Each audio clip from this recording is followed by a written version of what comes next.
Dans l'épisode du 23 septembre de Demain nous appartient, la police est mobilisée devant le domicile de Dan Mazur, Charles-Éric Petit, qui a pris son fils Mathis, Léandre Castellano-Lemoine, et le petit Léo Roussel, Paco Blanco, en otage.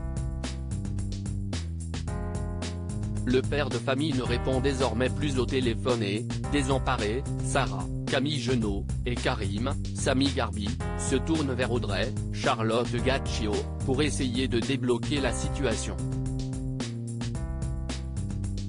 La mère de Léo est en effet une amie de Dan en qui elle a confiance. Si est donc avec un mégaphone qu'elle essaie de faire entendre raison au père à bout de nerfs, mais sans succès.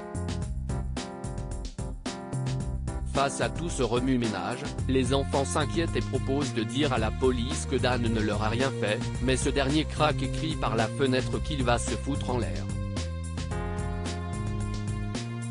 Un plan est donc établi qui permet, dans un premier temps, à Karim de glisser une caméra sous la porte. Voyant que peu après Dan a envoyé les enfants dans la chambre de Mathis, les forces de l'ordre interviennent et arrivent à interpeller Dan sans tirer de coups de feu, puis à libérer les enfants, pour le plus grand bonheur de leur mère. Pendant ce temps à l'hôpital, l'état de Benjamin est toujours compliqué avec, comme Alma, Camille de Pazy, l'apprend, une hémorragie sévère.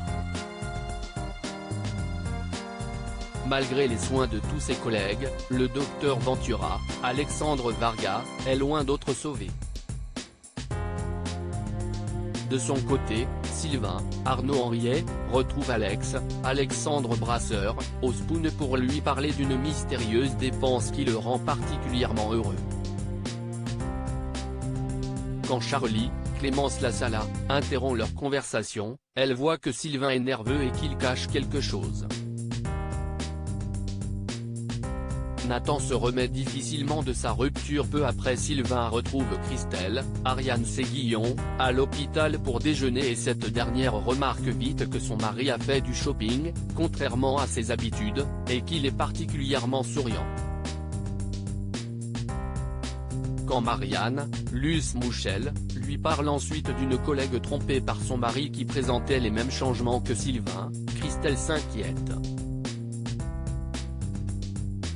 Enfin du côté de Nathan, Adrien Gabelet, la rupture avec Angie est toujours aussi difficile à digérer, au point qu'il fasse assez pitié à Charlie pour qu'elle l'invite à son pique-nique en amoureux avec François, Emmanuel Moir. Mais cela ne suffit pas pour remonter le moral du jeune homme qui plombe complètement l'ambiance pour le couple.